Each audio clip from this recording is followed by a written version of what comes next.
Río Cuarto la saluda, ¿cómo le va?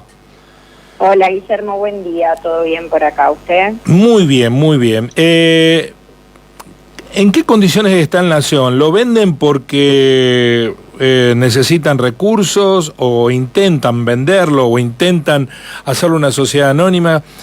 ¿Qué trazos principales hay que determinar respecto de la entidad crediticia? A ver, efectivamente el objetivo último de esta medida que se tomó la semana pasada de convertir el banco en una sociedad anónima, el objetivo último es privatizar el banco, hacerse de sus recursos. Tengamos en cuenta que es un banco de dimensiones enormes, tiene más de 750 sucursales, tanto en Argentina como en el exterior, con lo cual no sería raro imaginar venta de patrimonio del banco, porque realmente tiene sucursales en cada rincón de nuestra patria, pero el verdadero botín es la cantidad de depósitos que tiene el Banco Nación. El Banco Nación concentra el 24% de los depósitos del sistema financiero de la Argentina, con lo cual imagínense cualquier empresa financiera, cualquier banco, incluso empresas como Mercado Libre, que a través de Mercado Pago no hacen lo mismo que un banco necesariamente, pero sí necesitan del fondeo que implican los depósitos. Bueno, para ese tipo de empresas, un banco como el Banco Nación es un verdadero botín, y me parece que tanto en este como en otros casos que ya venimos viendo del gobierno de Milei, el objetivo último es garantizarle el negocio a empresarios amigos, a empresarios que bancan en definitiva, su modelo económico. Uh-huh. ¿Y lo pueden hacer, Carolina, legalmente lo pueden hacer con un solo decreto? No, legalmente no lo pueden hacer. De hecho, si el día de mañana se publicara un decreto privatizando el Banco Nación, lo más probable es que en la justicia se pueda frenar por inconstitucionalidad, porque repasemos un poco lo que pasó en términos legislativos.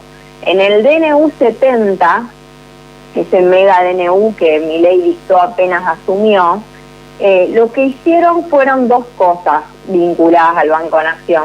En primer lugar, deshicieron el esquema de lo que eran las sociedades del Estado y obligan al Poder Ejecutivo a que todas las sociedades del Estado que haya se transformen en sociedades anónimas. Esa es una cuestión que sucede en el DNU 70. La otra cuestión que sucede en el DNU 70 es que eliminan una ley del año 99 que había declarado al Banco Nación excluido de cualquier tipo de privatización. Bueno, esa ley la derogaron a través del DNU 70. Pero ¿qué pasó a continuación? En la ley base, Milei armó un listado de empresas que quería privatizar y los diputados, los senadores fueron recortando ese listado, y entre ellos recortaron al Banco Nación. O sea, sacaron los diputados y senadores al Banco Nación del listado de empresas privatizables. Pero ¿qué es lo que sí le otorgó el Congreso a Milei en la ley base? Bueno, le dieron facultades que son propias del Congreso de la Nación para que pueda transformar, disolver, reestructurar cualquier cantidad de organismos públicos. Ahí estamos hablando, del INTA, el INTI, el CONICET, o sea, todos los organismos públicos podían ser transformados, reestructurados, etcétera. Entonces, lo que hacen por ahora, y quiero ser enfática en esto, por ahora, es transformar la estructura jurídica del banco, pero las acciones están en manos del Estado Nacional, en definitiva. El problema es que esto es la antesala para dos cuestiones o para dos objetivos. El primer objetivo es llevar al banco a, cotizar en la bolsa y por ende a el ingreso a lo que son las obligaciones negociables, esos instrumentos de deuda en el mercado financiero que en este momento están teniendo tasas muy convenientes. Entonces, ¿cuál es el objetivo? Bueno, llevemos al banco a cotizar a la bolsa para poder endeudarlo. ¿Necesita el Banco Nación tomar deuda? No, definitivamente no. Cuando vos ves los balances del banco en términos de rentabilidad, en términos de eficacia, funciona mejor que todo el sistema financiero en su conjunto e incluso que los 10 bancos más grandes de la Argentina. Entonces, el objetivo es endeudar al banco en primer lugar, y el banco es un sujeto de crédito interesante. ¿Por qué? Porque tiene un activo, un patrimonio de un tamaño que cualquier prestamista sabe que lo va a cobrar. ¿Se entiende? Sí, entonces, ese es un primer objetivo. Y el segundo objetivo es, en esa misma lógica de llevarlo a la bolsa, bueno, o emitir nuevas acciones y que esas acciones estén en manos de privados, o directamente vender una parte del paquete accionario de la compañía, ahora que es sociedad anónima. Eso claramente está cerrada la posibilidad totalmente, siendo un organismo autárquico como era hasta la semana pasada. Hoy se habilitan todo este tipo de mecanismos que la verdad preocupan mucho, sobre todo por, como vos decías al comienzo de la nota, el rol trascendental que tiene el Banco Nación en el sistema financiero, pero sobre todo en el sistema productivo de la Argentina. El Banco Nación está en todos los puntos del país asistiendo a productores, a industriales, a pequeñas pymes de comerciantes que quieren emprender, y en ese sentido los criterios de otorgamiento de préstamos en el Banco Nación son de los más laxos, justamente porque es una política de Estado que el banco financie a los productores argentinos. Bueno, ¿qué va a pasar cuando el banco pase a ser propiedad privada? Me parece que todos lo podemos ver con lo que sucede en el resto de los bancos de la Argentina, que están muy lejos de, en definitiva, tomar riesgo para apostar a la expansión del sistema productivo nacional. Carolina Berardi dialoga con nosotros, la politóloga y analista económica, integrante del Centro CEPA. Uno supone, desde el sentido común, que alguien que maneja finanzas en el mundo, con tanta debilidad institucional y con tanto riesgo jurídico, no se metería en una inversión de estas características, pero también están especulando con que BlackRock, el fondo buitre más grande del mundo, es el que le ha echado el ojo al Banco Nación. Y BlackRock no se atiene a condiciones, impone condiciones. ¿Viene por ahí? ¿Importa si esto está en el marco de riesgo jurídico o al capital financiero le interesa poco y nada? Bueno, me parece interesante el punto, porque justamente la semana pasada un poco rondaba esta pregunta de, pero ¿quién va a venir a invertir o a comprar un paquete accionario que está tan agarrado con alambre? Porque en definitiva estamos hablando de que todo se basa en un DNU que en cualquier momento el Congreso puede voltear.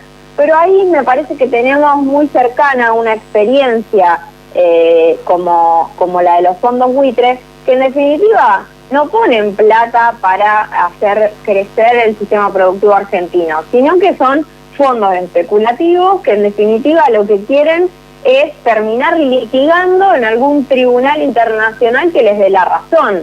Digo, me parece que en este momento, por ejemplo, lo que estamos viendo con el juicio en Nueva York vinculado a YPF, quienes litigan no son fondos que fueron perjudicados por la expropiación, sino fondos que compraron un derecho a litigar. ¿Se entiende? No eran accionistas de YPF que se vieron perjudicados por la expropiación, sino fondos buitres que le compraron a esos accionistas el derecho a litigar, el derecho a ir a juicio contra la Argentina. Compraron deuda. Exactamente, y sobre todo compraron el derecho a litigar, el derecho a ir a un tribunal a juzgar al Estado argentino.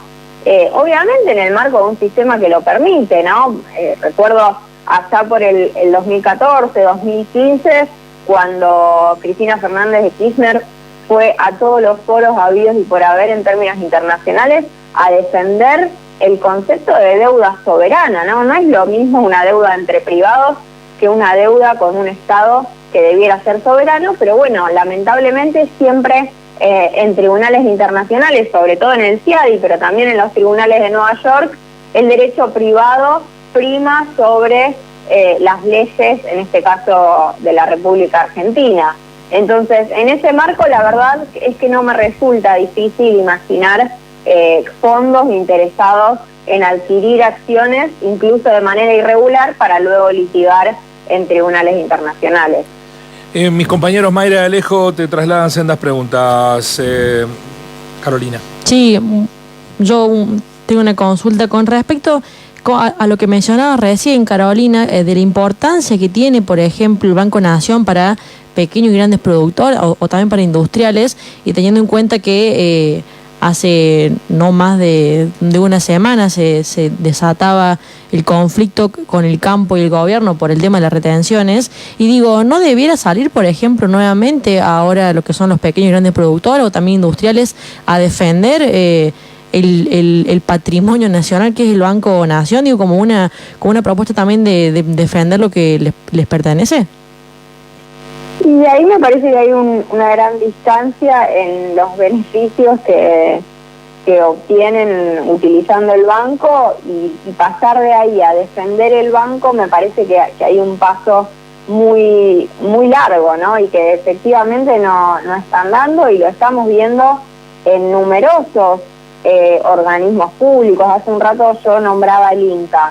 ¿A qué productor agropecuario no benefició el funcionamiento del INTA y sin embargo lo vienen desmantelando? Incluso hasta vendieron el edificio en el que el INTA se desarrollaba y nadie dijo nada, y no salieron a defender el INTA como propio. Hay como una cuestión de que es algo ajeno y de que la transformación societaria no importa, y lo cierto es que sí importa, y mucho, la verdad, porque imaginar que, y voy a otro caso que discutimos hace poco, imaginar que Aerolíneas Argentinas en manos privadas va a cumplir el mismo rol estratégico que cumple siendo una compañía que es una sociedad anónima, pero cuyas acciones, su paquete accionario está en manos del Estado, bueno, no sé si es ignorancia, si es necedad, pero lo cierto es que no imaginar que Aerolíneas va a seguir funcionando de la misma manera si se privatiza es lo mismo con el Banco Nación. Imaginar que el Banco Nación va a seguir otorgando crédito de la forma en que hoy lo hace en todos los rincones de la Argentina, siendo privada, me resulta muy difícil de imaginar, porque en definitiva lo que mueve al capital es la rentabilidad, y hoy el Banco Nación, si bien tiene rentabilidad, tiene otros objetivos que tienen que ver con un plan de desarrollo nacional, ¿no? Entonces, privatizarlo es perder un actor estratégico en el sistema financiero para financiar a productores que otros bancos no financian. Esa es la realidad que vemos hoy, y de hecho el 32% de los préstamos que otorga el Banco Nación se lo otorga a las pymes, y eso ese ratio, ese porcentaje no está ni cerca de lo que tiene cualquier banco privado. Entonces, privatizar el Banco Nación efectivamente es quitarle financiamiento a los productores, pero sin embargo me parece que hoy se aferran a la baja de retenciones o incluso a una posible salida del cepo antes que a la necesidad de financiamiento que tienen.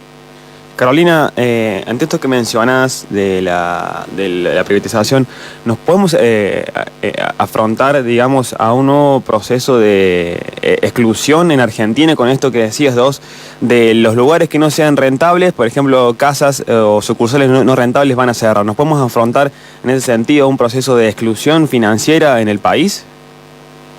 Sí, a ver, yo recuerdo hace muchos años que la asociación bancaria pugna en contra del cierre de sucursales en todo el país. La pandemia aceleró muchísimo lo que son los trámites a través de Internet.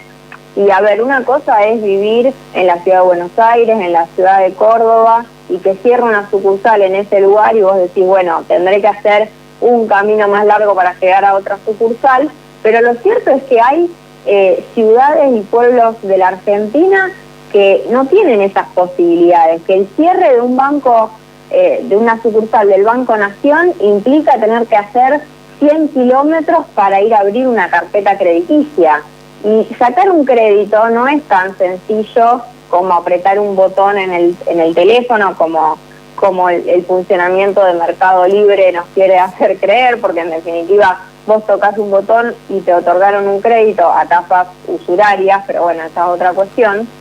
Cualquier productor que necesite tomar un crédito tiene que ir al banco, abrir una carpeta crediticia, ir de nuevo, firmar papeles, ir de nuevo, hacer otra cosa. Entonces, si no es lo mismo tener una sucursal en tu pueblo, en tu ciudad, que tener que hacer 100 kilómetros cada vez que tenés que ir a hacer un trámite. O sea, limita las potencialidades que tiene la presencia del banco en el territorio, y ahí me parece que, de nuevo, quizás defenderlo desde la ciudad de Buenos Aires o desde la ciudad de Córdoba o desde la ciudad de Rosario puede parecer un poco anacrónico, pero defenderlo desde todos los rincones de la Argentina me parece que sí tiene sentido, y de hecho hace no mucho tiempo tuve la posibilidad de participar en el norte de Santa Fe de la inauguración de una sucursal, y la alegría de la gente del lugar te daba cuenta de lo necesario, ¿no? De que el Estado, a través del Banco Nación, esté presente en todos los rincones de la Argentina, y este gobierno nacional viene eliminando esa posibilidad, porque de hecho cuando vos ves los cierres de oficinas de PAMI, de ANSES o de oficinas del INTA, estamos hablando de que cierran las oficinas del interior del país, ¿no? Es el Estado retirándose del territorio y abandonándolo a su suerte. Para finalizar, Carolina, en la provincia de Córdoba, el banco público, el Banco de la Provincia de Córdoba, Bancor, es un banco con mayoría estatal, pero es una sociedad anónima.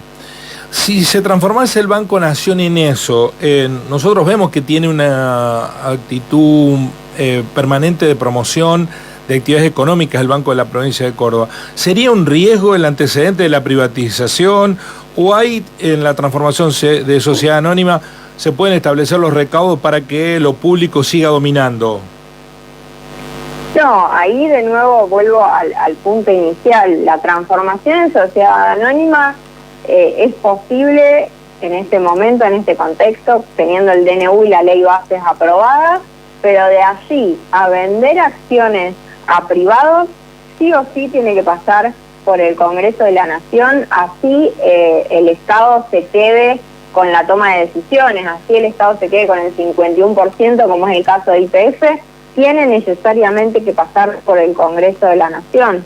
El tema es que ya como sociedad anónima puede utilizar mecanismos como el que mencionaba antes, de la emisión de obligaciones negociables en el mercado, que bueno, que antes no tenía siendo un organismo autárquico del Estado. Ahora como sociedad anónima puede hacer ese tipo de mecanismos, y el endeudamiento siempre es peligroso cuando el objetivo es la deuda en sí y no el desarrollo de algún tipo de tecnología, de alguna obra de infraestructura.